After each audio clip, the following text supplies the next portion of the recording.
What's good, everybody? I'm Neal, Newberry, host of Live from the Nickel.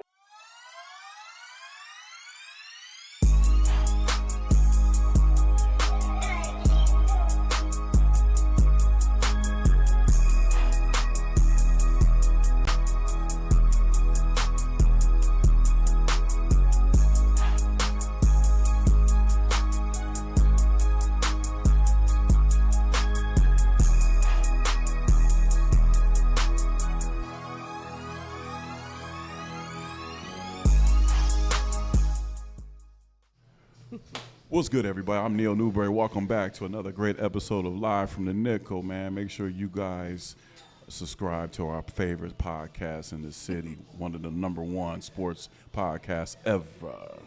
You know what I'm saying? I'm going to just say it because we're going to say it because that's what it is. I got a good one for you guys today. But before we get into our guests, y'all know the drill. Make sure y'all subscribe. Hit me on YouTube.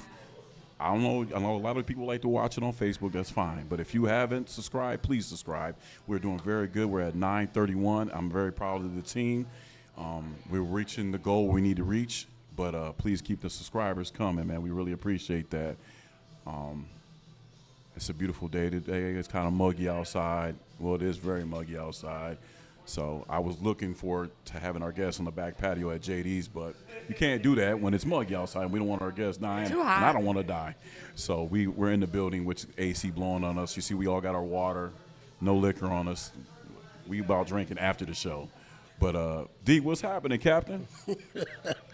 Man, another great week, man. Another great week. The weather, like you said, they don't know what they want to do, man. It's humid, muggy, and, it's raining. So Tropical. You really can't, don't know what they want to do, man. Had a good weekend, man. No complaints. Saw the grandkids yesterday for the first time in about 2 weeks, maybe. So they ain't really had much holler for me yesterday. It was all three of them together. So, once all three of them get together, man, they're Larry, Curly, and Mo. a bunch of bad boys, so they do their own thing, man. But very entertaining fight last night, too. Oh, they're the Are you talking about the Orlando Brown and the Ray I J. saw That some was- clips of that. That was a and comedy show. Man, Hey, man. I thought it was fake at first when I saw some clips of it because I didn't realize that fight was happening. I saw the clips and I was a was comedy laughing. show, I was laughing to death. That was. I laughed the whole time. I didn't think I saw one real punch Right. get thrown. It was a like, comedy show, basically. yeah. It was Ray J entertaining. fighting Orlando Brown. Ray Right. J. was just comment all the way. Like they were, I think he tackled him. It's I hope they boxing. got. Yeah, I he hope did they made tackle good him. money. Did he I tackle hope him? they made good money for that because that's embarrassing. Yeah, the last fight, Ray J got knocked out, so but this was entertaining, though. Just something for somebody to talk about. Anybody do anything to get clicks nowadays. Right. And when I saw some of the highlights they had on there, I said, did he just tackle him? And Ray J looked just out of shape, and Orlando Brown looks out of Exhausted. shape. They were Both both of them out of exhausted. shape. Yeah, They and were- ain't nobody gonna throw no punches, man, No. really. And who won the Calista Field fight? Did she win? Yeah, she won in the 6th round. She knocked her out. They stopped the fight, rather. It was about the 6th round. How you gonna be a woman fighter? You're gonna have two goofballs on your fight card. Yeah, that sucks. Hey, man. Hey, but yesterday was Rodney's birthday, so happy birthday to Rodney. He 18, right? Yep, he turned 18 yesterday, so. You guys did a great Ro job no longer raising him. has any babies now. Grown up. He's all grown up. One thing about Rodney, he a go-getter.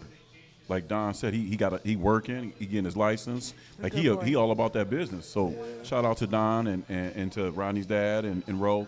Got some good role models around him, so Yeah. to keep him on a narrow path. I don't never hear him at the house, Don. When I come over, Right, you don't even know he's in the house. sometimes that's a good thing. Yeah. Sometimes it's a good thing. Miss Amanda, what's happening? I see you got your Tigers hat on. Yeah, well, we got a rally for him today because we haven't been doing so good in the series against the White Sox. We're doing okay right now. Hopefully they keep up this pace. Don't give away a bunch of runs. Went to a game Wednesday. That was fun. I was afraid I was going to get rained out, but it was perfect weather. There was no breeze.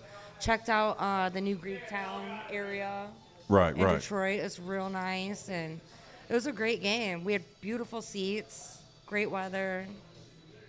Couldn't ask for more. Well, we didn't win, so that was a bummer.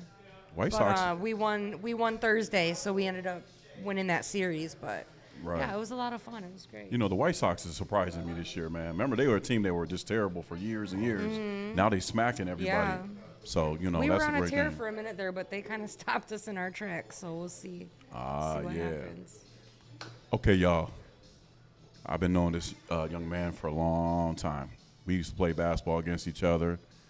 He was a great point guard, still probably a good point guard. He's still playing, he said, and I was shocked to hear that. But he's in great shape, and he takes good care of himself. Like I said, we've been knowing each other for a long time.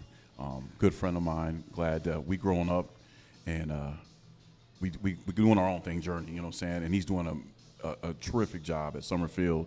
When I reached out to him, no hesitation. He's a busy guy.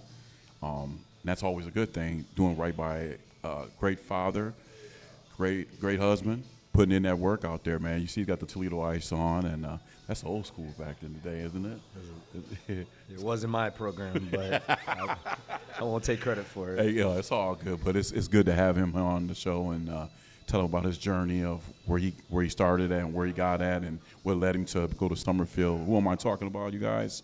He's an 05er too, and I just found out he was born in Vegas, but he came back to Toledo, so that's good to know a little about my brother, man. Who am I talking about? The one, the only, Phil Schiffler. What's up, Phil? What's up, buddy? Thanks for having me. Appreciate Absolutely. Before we, man, these are nasty. Thank you. I appreciate that. Yeah, that's my guy in the trunk over there. In the trunk, pop the trunk. Phil, I got something for you, man. I got it, Nick. You good? So this is from all of us. Appreciate it. Thank you so absolutely. much. Wear with pride, please. Oh, for sure. I know you will. I definitely know you already will. know. Nickel It's a official. hoodie and it's a T-shirt. Thank you. You know what I'm saying? No, thank you for coming on. And then I need your Jan Hancock, man. Sign on here. Because you are going to be a celebrity one day. I know you will. You'll be a No, coach, coaching somewhere. He in the, already is. yeah, I'm telling you, this guy's he's the man. He knows his thing. I don't know about that, but thank you. Oh, man, you gotta. You know, I already knew you were going to be a good coach. Anyways, when we play ball against each other, great point guards always turn into great coaches. So, you know, you could just see the potential that he's gonna do something great with his life, and he is. So, Thank you. Absolutely, man. So before we get into, I'm not going to start with the questions. It's always ladies first. Mr. Brown started that tradition. So I'm going to let You Miss always make me go Amanda. first. She takes it easy on people. All Well, right. sometimes. Well, I Appreciate try that. to ask fun questions. Well, you know, he's a Tigers fan like you are, so just take it easy on him a little bit. Come on now. I'm Do you just- like Taylor Swift? I do because of my daughter. Political views. Okay, then. 2 for 2. The Taylor Swift, We've been- two we've for been trying two, to go to a right. concert. Mike Floyd said that yeah. Yeah. Well, go ahead, Miss Perfect. Taylor Swift, I guess agent. like the way that we just really like to get started is to tell us a little bit about yourself and your journey into coaching. Yeah, well, I started coaching a long time ago. I was actually finishing up at Owens, and I reached out to Dave Pitzenberger, who was my JV coach at Waite, and I asked him if I could come and volunteer on the varsity staff. It was the year that the Baldwin brothers, Jamel and Terrell, Yeah. lost in the last second a tip into Scott High School that year. And I remember then that game. From that year, I branched out, went over to Northwood with Brad Morrison, and Good then old- started the 7th grade level, and then just since then just been working my way up, you know. And I found a home at Summerfield, and this will be my 6th year where my kids go to school, and just excited to be the Congratulations. man in a program for. It's a little bit validating for the amount of time that you put to get to that point. Absolutely, like a full circle, you know, Absolutely, kind of thing. yep. Absolutely. Do you have a favorite, I guess, up until now, coaching memory? Man, I I'm don't- sure there's a lot. It's probably like a Yeah, big yeah. one. I but- mean, that's tough. Well, most recently, it was really awesome for me because my son has been playing for me for 3 years. He'll be a 4-year player for me at the varsity level this year, That's special. and he hit a 30-footer to win the districts this year. Oh wow! And knocked out the reigning Division IV Player of the Year in the state of Michigan. Nice. From Lenawee Christian. The kid's going to play college basketball. He's a phenomenal Wow. player. And to win that game and have your son hit a volleyball line three-pointer. That's pretty incredible. And you had to be there to understand the energy that was involved into it. Absolutely. It was, I think there was 4 schools there rooting against us. Oh wow! Oh wow. Well, I mean, we Wow. were the enemy, and he It makes embraced it even that much more special. Yeah, like you know. it was really weird to me because we had some teams that were in the league with us that were public schools and we're playing a private school. And you understand the public versus private. Absolutely. You know, Absolutely. there's so much debate about if they should be in their own league or if they shouldn't, you know, when it comes tournament time or what have you. But we had some of the schools that we play that had their shirts on during the game.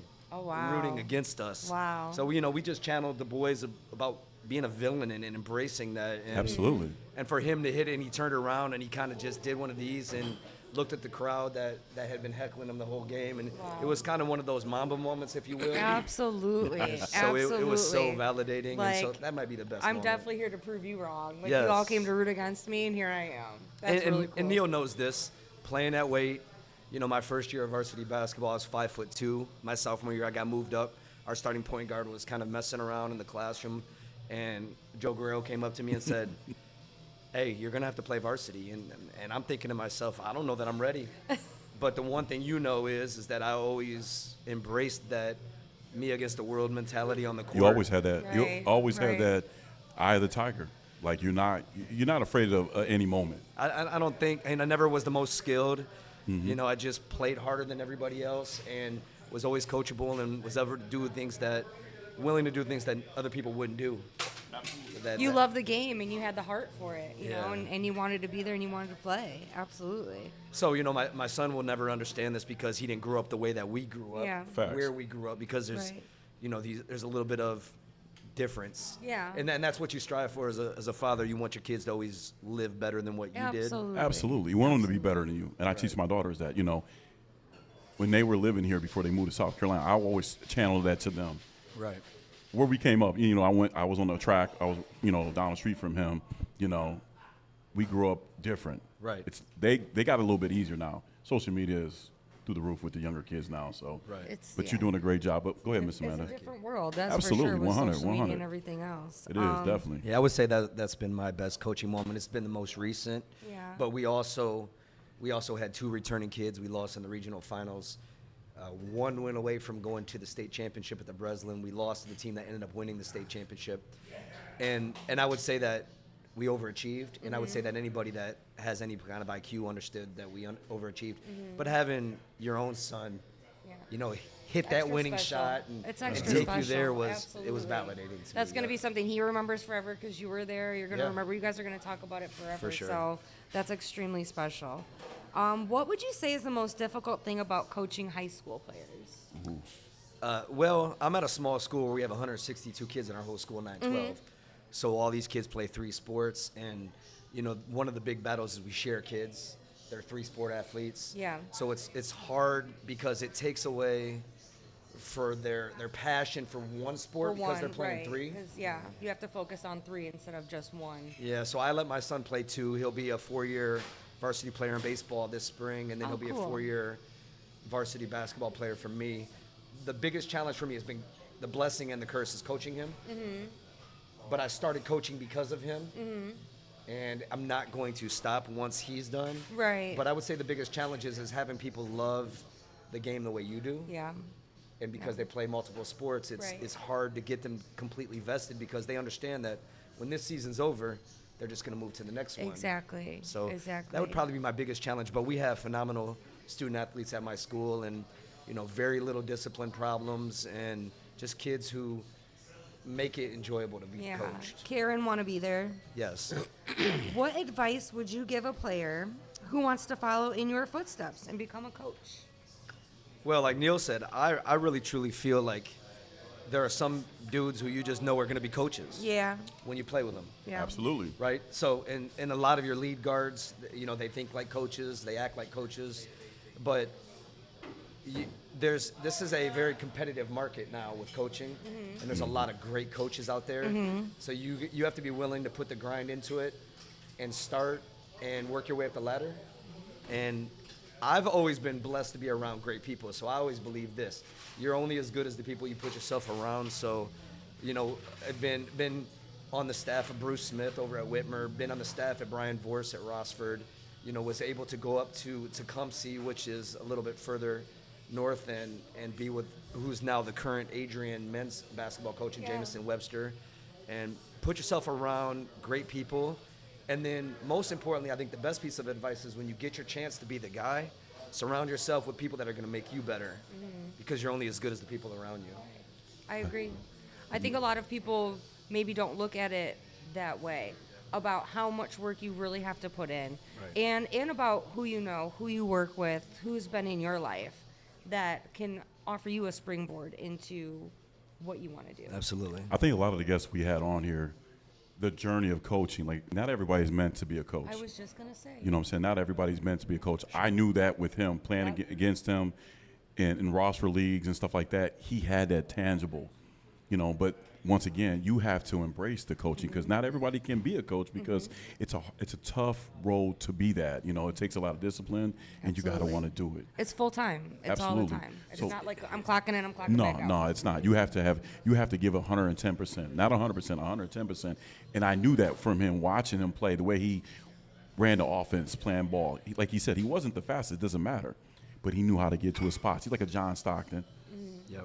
2.0. I give him that. Yeah. You know what I'm saying? 2.0. But he Yeah, you're right. great guy, but he held people accountable. I remember this one time he took a pick. He always, Phil loved taking those charges. And he would say mean picks. I remember I got hit on my side a couple times. Like, God damn, dude. Yeah, right. You have to if you're a smaller person playing a sport like that. Yeah. But You have to be tough like that. You and I gotta think a cut lot into of the people have to side. understand that goes back to if you played in basketball on a high level, you're not going to be the fastest. You're not going to be the tallest, but you have to use every part of your angles of who you are. You got to Absolutely. dig deep, and that's what he did. So, like I said, hats off to my brother, man. He's doing his thing, man. I'm proud of him. Thank you so much. Oh, you're welcome. If your team, or maybe they do, but if your team had an entrance theme song or a walkout song, Oh, what would you pick? What song would you pick? Well, where I go to school is a little You bit get more to pick rural, the song. right? Yeah, you get to pick the song. You're gonna love this, Neal. So Why? it's put on by Jeezy. It's my God. okay, yeah. yeah. it's because Yeah, we know for that. me, I represent where I came from, what I've been through, which Absolutely. makes me the guy that I am and not just as a coach, because what's allowed me to be the coach, I believe that's allowed me to excel is from a player's mentality. I don't believe you have to be a coach to be a coach. I don't think you have to be a player. Right.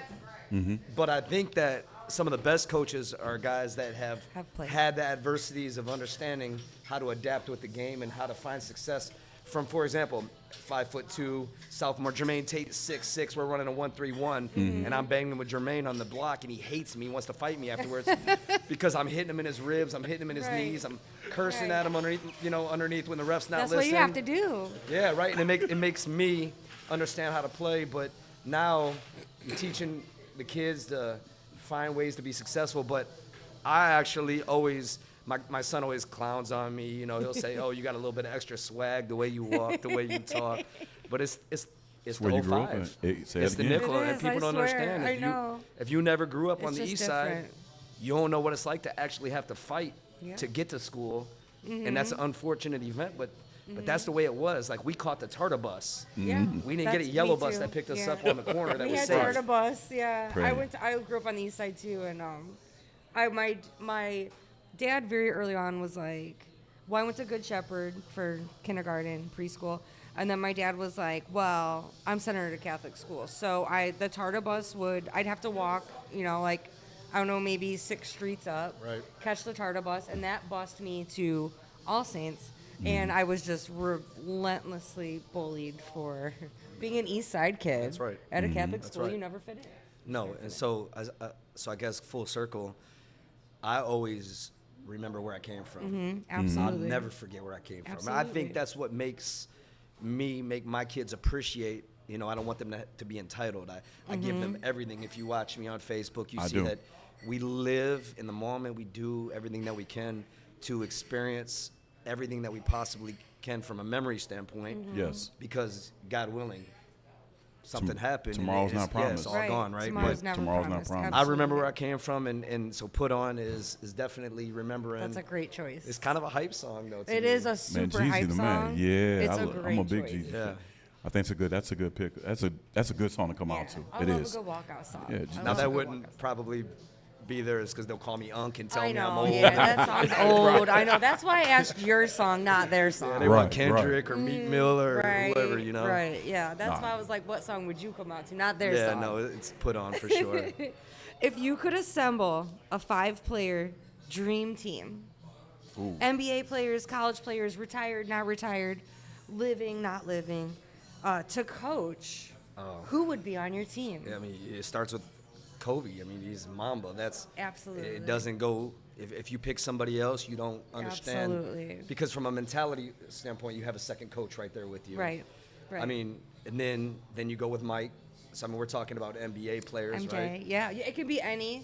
It could be NBA or college, but I Well, feel like NBA is probably. I feel like if you're a great college player, you got to make the league. Exactly, you'll make it to the So- NBA. Yeah. Facts. So I want those two because those to me, look, you might hate me for this, but I'm not a LeBron guy, and I'm not a LeBron I don't- girl. I don't like his mentality. I think he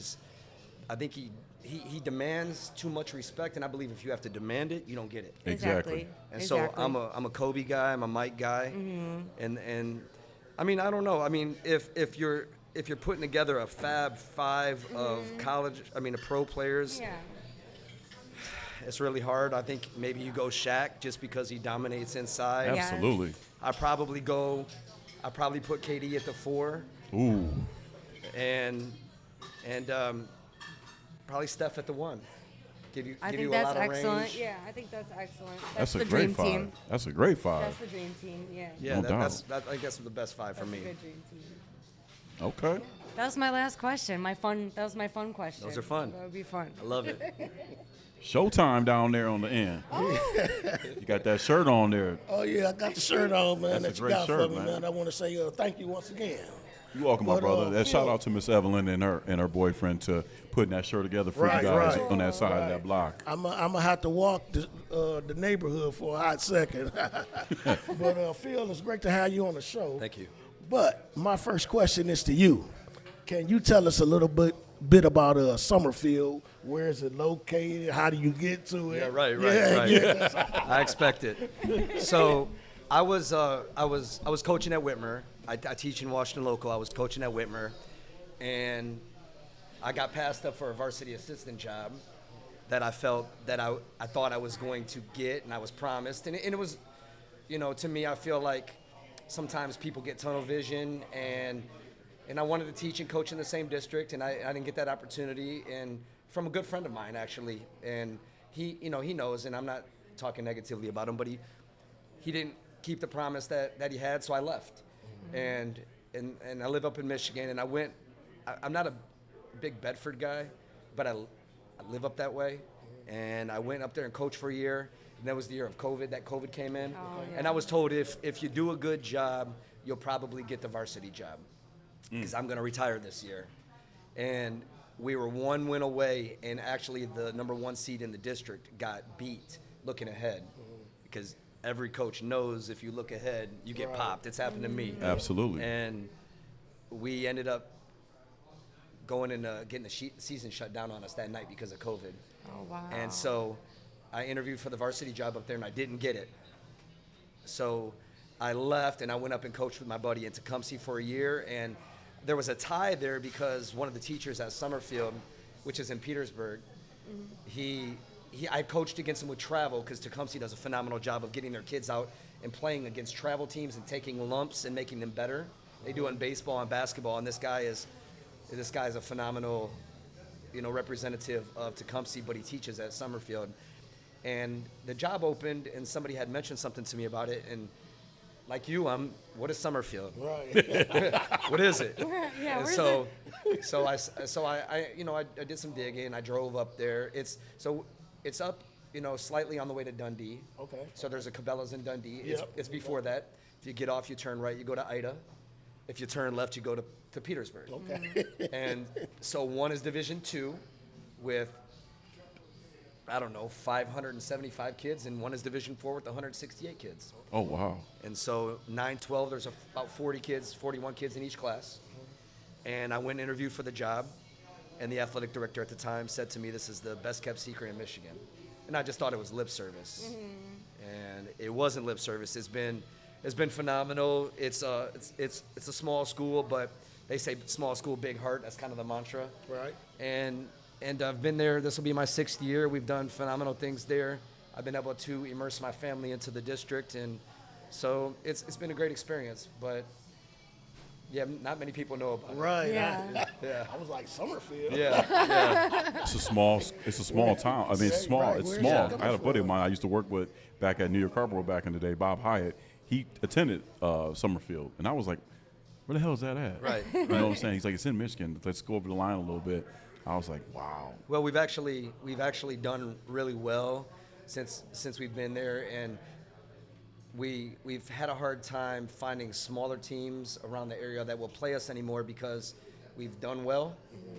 And you know, and I try to schedule accordingly to my roster. So each year your roster is going to be different. So last year, for example, like I said, we brought back 2 kids with any varsity experience.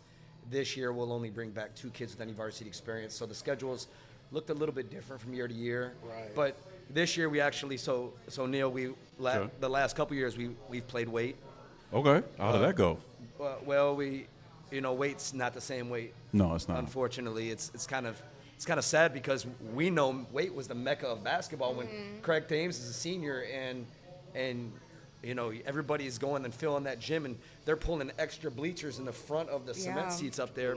You can't get a ticket. Yeah. Now you go there, we play there. It was so disheartening to me as an alum to see 30 fans in the stadium. Oh, That when they hurts. used to be That hurts. packed. It's Yeah. different over there. It bothered me, you know, but they just got a new coach, Coach Battle, and they reached out and wanted to play us again. So I initially wanted to go there to take my kids who are from this small town that never played travel right. basketball to walk into the mecca of basketball. This is the place. Fieldhouse has put some legends on that came through there. You walk in and you're like this. Wait, It's- you used to run those stairs? Yeah. Yeah, we did 1 up, 1 down, and then the other side, and that's 1. Meanwhile, we don't run stairs at Summerfield because we don't have stairs like that. Right. We have a beautiful gym. Don't get it wrong, but you know, it's just the bleachers aren't there and what have you. But we've now dibbled and dabbled a little bit in Ohio, but unfortunately, the state of Michigan is really wonky with their rules. So you can only play bordering states as sanctioned games, but they don't count on your MPR, which is your strength of schedule. It's a really, really weird. That Oh, is that's weird. weird. That's weird. Yeah, it's weird. So That's like, weird. I get punished for playing Ohio teams. But this year we're gonna play Emmanuel, and this year we'll play Wait. That'll be the only 2 teams that we'll play. Normally we just do 1. Right. All right. Excuse me. I did a little research on, like you said, the coach who you replaced. So, filling those shoes, what were your expectations and what type of coaching style did you bring? Well, the guy that is my current athletic director, this is his first year, was the varsity coach before me, and he's the all-time winning coach there, and he did a Correct. phenomenal job. And what he did was he took these three sport athletes and put them in a system that worked for him.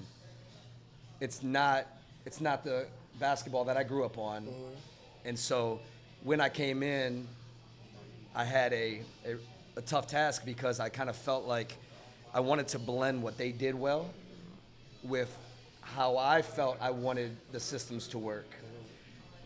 Not many kids received on-ball screens there. Not many kids ever set an on-ball screen there before I went there. So it was a big-time adjustment, and it took a little while, you know, and, you know, you guys know Coach Rodriguez, Adam Rodriguez, and he went up there for a year, you know, and he passed, and, you know, bless his soul. But we tried to change the way that they're accustomed to playing basketball.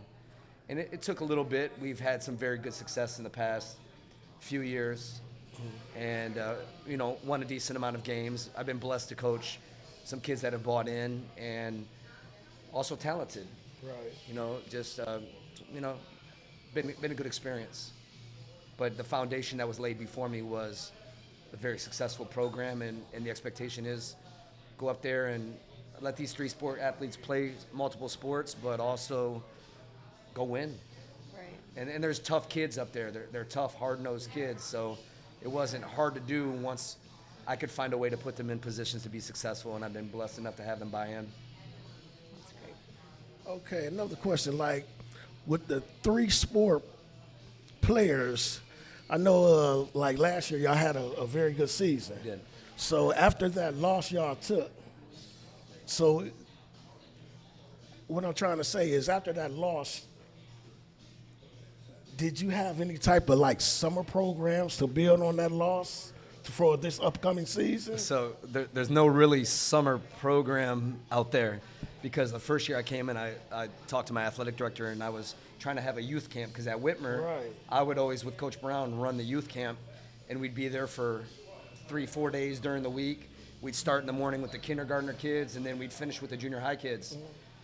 She's like, you can try to do that, but your participation is going to be really, really low, because most kids they're playing baseball or they're on vacation, and we just don't have a large amount of numbers. So, no, when the season's done, the kids turn the page. Not a lot of them play travel basketball. We only had 2 kids in the program last year, my son and the kid who will be going to Adrian to play college basketball next year. He was first team All-State last year. Right. And those are the only 2 kids that ever played travel in their life. You know, there was one other kid that transferred in from Bedford that was sat out the previous year with an injury, and he dipped and dabbed in a little bit of travel. But no, when the season's done, it's done. It's done. Oh, And and so what happens is in July, they play football. right. And then, so right now I have 3 kids in my whole program that are able to be in the gym with me, because when they're in football season, they're in football season. Right. So we're hoping that we can get those 3 kids better, but the other kids, we don't see them until the end of football. Yeah, so they just got to fall in line. Yeah, and it's tough to get them acclimated, where other kids are going from football to basketball or whatever, or you got kids that, because you're such a big school, that some kids specialize in one sport or Right. 2 Correct, sports, correct. and you Right. don't have to share as much. Correct. You know, and it's the nature of the beast up there, and it's a good Okay. problem to have. Okay. Neal, it's on you, my man. Hey, you got some good questions there, buddy. Right. Yeah, man, it was hit him too like that. I don't really have anything for Phil, because we known each other for a long time. I'm very proud of what he's doing. We like bringing people on our show and giving they flowers. Thank you. Because at the end of the day, some people, coaching wise, we've been blessed to see a lot of different coaches come up here, and we still be doing it. And the journey of how they got to where they're at. Some people wouldn't probably take a small school, but I'm glad you did that, because then you kind of work your way up. Sometimes some people just jump out the window and they don't really think about it right away. But I like to hear how a person started to go. Like I said, I knew you were going to be a good coach regardless, because the way you played the point guard position, and you have to respect that as being a point guard, how to direct, put people in the places where they want to be at, do things, take charges, whatever. Guarding Jermaine Tate and getting beat up down there like that, you know what I'm saying? But I knew that about him playing in, the little leagues after we got out of high school and stuff. He was a tough guy. So Appreciate it.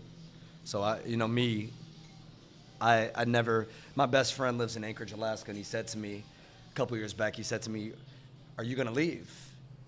Because we had some success, and I was getting some phone calls, and I said, "Listen, when I interviewed for this job, this is what I said to them. I want to be somewhere where I can immerse my family and be invested in for a long term. I don't want to be a hop around kind of guy." Yes. So when we talk about taking the small job to kind of work your way up, I worked my way up. I was at Rossford, I was at Whitmer, I was at Northwood. Yes. I was in the junior high over at Leverett for a year when I was laid off from teaching in Toledo Public. Yeah. I was at Cardinal Stritch for a year, and I never really wanted to be a transient coach. It was all just resume to get me so that when my son was in high school, I could coach him at the varsity level. Yes. That was my end-all, be-all. And I coached him in travel starting when he was 5 years old. We started 2nd grade. We started this Toledo Ice off of Paul Soroka. Okay. He was blessed enough to let me use his program that he had established and he no longer used.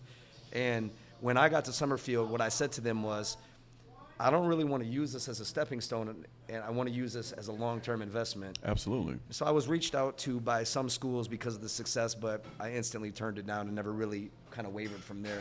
The only way I would leave is if for some reason it was an opportunity that I just couldn't turn down, or they didn't feel that I was the guy anymore, which would be unfortunate, I think some people are just content to do that, and there's nothing wrong with that. Like you said, you did all the traveling around. When you got the opportunity at Summerfield, you said, you know what, this is where I want to be at. And I think a lot of coaches, and that's a beautiful thing, the coaches that we've had on here, making moves like Tiffany Blackman, going from Bowser, that she did everything for Bowser, and she used that platform. Now she's at Whitmer, and she's going to change the program down there, which is a great thing. So kudos to my brother. You keep doing what you're doing, man. I'm going to always check in on you. I love you, man, because keep it going, man. I love what you're doing with your son and your daughter. It's just a beautiful thing, man. I appreciate it. Thank you a lot so of people, much. Absolutely. You guys need to check him out at Summerfield. Let's get into some football. Football started last week. It started with the, Hall of Fame game. Now we had some NFL preseason games yesterday. I was watching with my buddy down there, Mr. Brown. We were getting it in, seeing the fat kicker from St. Louis. He's 6 foot, thicker kicker. They call him. Kicker. Yeah, that's crazy, man. 6 foot, 245 pounds, and he was hitting field goals. On the sideline eating Oh, donuts. did you call him St. Louis? Yeah, that boy thick, man. He looked like a linebacker. Me and Phil was talking about that. He looked like a linebacker, kicking field goals. Right. So my first question to you guys, you know what I'm saying? They announced that Kyler Murray's going to be the head. He's going to start quarterback over at Minnesota. J.J. McCarthy again got snubbed again. My question to all three of you guys, starting with you, Mr. Brown. Did Minnesota make the right decision by giving Kyler Murray the starting position? I believe so. I believe he brings more experience to the table, man. And I like Murray. He's like you could call him what, Mighty Mouse? Mm-hmm. Yeah, Mighty Mouse, man. I think he gonna do good with the Vikings, man. JJ, he still shook a little bit, man. I don't think he's quite ready yet. Give him another couple years, he might be able to succeed then. But right now, get a job to Murray. Okay, Ms. Amanda. I agree. I mean, they brought Kyler there for a reason. They wouldn't have brought him there if they weren't going to use him. He's got the veteran experience, so I wasn't surprised that they named him the starter. Let JJ sit behind him a little bit, feel a little more comfortable, and go from there. Because I think JJ is ultimately going to be their future. Yeah. But nothing wrong with getting a veteran in there and having a little help. All right, my take is we all knew Kyler Murray was going to be named the quarterback. Yeah. Because you're not going to bring him in. Right. I think JJ had a sour hand. You bring him in, you throw him in the fire, and with one of the worst offensive lines in the country, he was on his back every possession. Sure, psychologically, he was messed up because he knows he's got less time to get the ball out, and some of his reads weren't the same that they were in Michigan. And I feel like this is what's going to happen. I think Murray's one of two things are going to happen. Either he's going to get benched in the season because he's going to end up scrambling, running for his life, and not do well, or they'll do just enough to stick around. Then a starting quarterback in the league is going to get injured, and then they're going to trade JJ because he's got good value, Right. and get something in return that they may need. But I'm biased because I'm a Michigan guy. I love JJ. I just think he's in the wrong spot. Yeah. To be honest with you. I like both. I like all three of you guys' take. I will agree with you on that, Phil. When he did come out of Michigan, he came into a situation, even though you have one of the top flight receivers on that team, they didn't put enough weapons around him. Like, the offensive line looked terrible. Horrible. He got dealt a bad hand. Yes. And bringing Kyler Murray in, I did like when I watched the interview with J.J. McCarthy, he was so professional about it. I'm going to sit back, I'm going to root for Kyler Murray, and we're going to work together to do this. But when the time is right, he said, I'll be ready. And that's the best way to handle a situation like that. If he decides to leave, he decides to leave. We know Kyler Murray's not going to be there forever. If he doesn't have a good year, they bring in, JJ. So sit back, wait till your time comes, and then get it cooking. Well, he did that in Michigan. Yeah, he did. Yeah. He was in a battle with Cade McNamara. Yeah. And they were supposedly best friends, and McNamara wins the job, but JJ was the Right. better quarterback. Right. Yeah. That's the truth. And so I think this could be one of those situations, but JJ's competitive, and I imagine long term it'll all work out for him. I agree, and we see it a lot. We see it every year in the NFL where these phenomenal quarterbacks are coming out of college, and they're getting drafted for teams that are just throwing them to the wolves, and being like, okay, here we go, star of the show, Right. Yep. and you don't have anybody, a veteran there to really show you the ropes. They just throw you to the wolves, and they're like, oh, it didn't work so long. And I like to see teams invest more in their investment. Like, if you are drafting this guy and he's going to be your future, why would you just day one start him out of nowhere with no veteran experience there to kind of guide him or show him the way? So you think, I think Los that- Angeles, or I you think think that- Las Vegas is going to start Kirk Cousins to shield Mendoza, right? Because he's their future on that. I think they should. But I guess, yeah, it also depends on the player too, because some players are different than others. Yeah, and he's but, old. But I do like to see when teams do have that veteran at least in place to show the rookie, like, look, this is how it's about to be. Sure. I hate to see, like, and no offense, teams like the Browns, where we've seen a lot of guys get drafted fresh out of college to the Browns, and then they're their starting quarterback right off the bat, and it doesn't go that well. Baker. So right? yeah, I do to see. You have to go back to having a veteran quarterback teach these fundamentals, because not everybody can be like Patrick Mahomes. And I he think came that into at a the great Raiders, organization. that's like a match made in heaven, because I think that those two are so similar. Mendoza, They're like stepbrothers. and Kirk Cousins. I feel like Kirk Cousins they're like brothers. they're like stepbrothers. They do those memes. Yeah, exactly. Yeah. The thing about it is, I think that's a good situation for him to sit behind He's Kirk got Cousins. support. Even if they do decide to start Mendoza, at least he's got support in Exactly. Kirk Cousins. You've seen a lot of quarterbacks getting broke up. Look at Justin Fields. He bounced around so much. Now he's at, KC. He's behind Patrick Mahomes. He can learn. Me and Don were talking about that. He can learn to be a great quarterback. I'm not saying he wasn't at Ohio It's State. taken him a long time to get to this point, but though, look, too. he Had he was- started out maybe with a little backup or a little support. So let me give you another example. Go ahead. Raiola from Nebraska. He transfers over. He can get any NIL bag, and 95% of the colleges are going to offer him the starting quarterback job. Right. Yeah. But he goes to Oregon to sit behind Dante Moore for a year, and NIL has a reward for sitting, but he's probably going to be way better off because of I it. think it's smart Yeah, to absolutely. absorb what you can. It can be very, I think, magical when you're like, all right, you're drafted, you're going to be starting quarterback for the Browns. This is going to be, you're big time now, and it can look very magical. But if you go in without experience or without a mentorship or somebody to kind of have your back, it ends in disaster. We all have all the same take about that. Like I said, I like the quarterbacks. When you put them in a system, Ty Simpson's going to be a great backup to Nick's boy, Matthew Stafford. He played very good yesterday. He was 4 for 4. You throw these guys into the Wolves, man, they don't work out well. And sometimes you have no choice, because we've seen with the Browns, we've seen with others, the Colts right now, they're dealing with the same It's situation. happened with a lot of teams. I mean, a lot of teams do it, especially when you have that first round draft pick and you're like, we need a quarterback. Right. Right, absolutely. My next question to you guys is, we see the Cowboys. I know a lot of Cowboy fans. They just signed Quentin Williams down with us. They don't got Parsons there. How good could their defense be this year, Mr. Brown? They haven't had a interior defensive lineman in a while, man. So I think Williams is going to bring a lot to the table, and he's a run stopper, man. He could clog that middle up, so that's just going to make the defensive ends a whole lot better. And they did.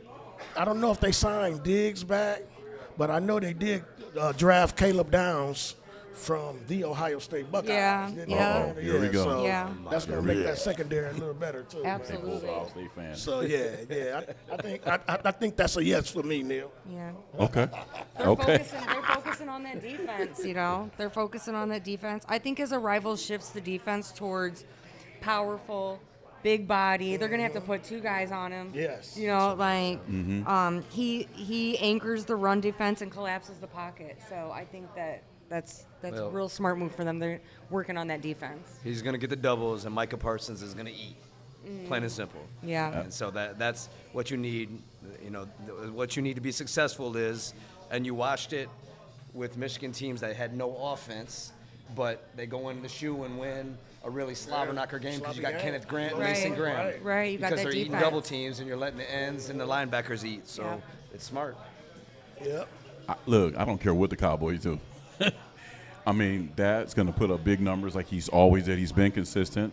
The defense losing Parsons and they're getting Williams in, they might help him out. We'll see.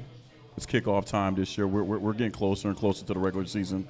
I have a lot of Cowboy friends. They think they're going to have a great year this year. I hope they do. Jerry Jones did reach in his pocketbook and spend some money, which is good. So for once, he did something excellent. Absolutely good. My man Nick was right. He been keeping his mouth shut. So Has anybody Jared, checked to just see keep if he's doing what you've still been alive? doing. My last question before I get second to my last question. So, everybody, Jamar Gibbs got his money. We're happy about that. Now, the Lions are dealing with some injuries, some major injuries. So, on offense, what do you guys think? Jamar Gibbs, remember they're losing the other running back. He went to Montgomery. Montgomery went to Houston. Mm-hmm. And Pacheco is hurt right now. So, how much pressure is on Jamar Gibbs, Don? Oh, Jesus. Yeah, see? So now they got injuries again. This is what happens with Detroit. Detroit gets a lot of injuries. Usually it's during the season, but now this is beginning. Mr. Brown, what's going on? How much pressure did Jamar Gibbs have on him? We all know, excuse me, we all know that Gibbs, he's a true dog, man. Yeah. So, but the question is now, with Montgomery being gone, he's taking 95% of the snaps, man. Yes. It's going to be about his durability now. Is he going to be able to handle all them hits? Right. We know he got the talent, man, so it's going to be about his durability. Yeah. Yes. So Yeah. that's the question in itself, man. I agree. Gibbs is no longer sharing touches, but now he's leading the backfield entirely. Dan Campbell came out and said he wants to push him to reach his ceiling as a player. Good luck. But how much is too much? Like, how much pushing is too much pushing? don't wanna burn him You up. got to get the guy some help at some point. Right. He can't do it all himself. If you value your player, you paid him, so you're showing that you value him. Facts. Get him a little help. I'm He's thinking gonna need maybe, it. maybe they go a little bit more empty this year, and put him in the slot so that he's not taking the hit after hit. 'Cause Yeah. he's really good out of the backfield. Yeah. So hopefully they find a way to be creative and get him in space because he's super shifty and Yes, he is. and, you know, and you got Amon Ra, and they went out and got a couple dudes to also complement him. So look, like you said it, you hit the nail on the head. It's during the season every year. It's injuries on the defensive Right. side, though. It's the DBs.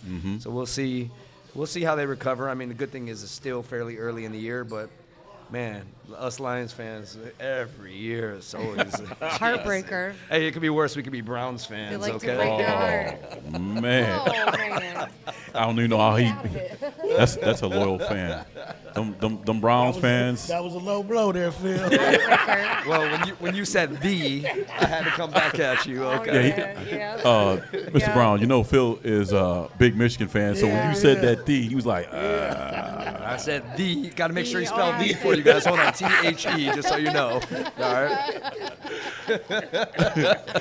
I think like this is Jamar Gibbs is very talented. I'm glad he got his money. He's got his hands full.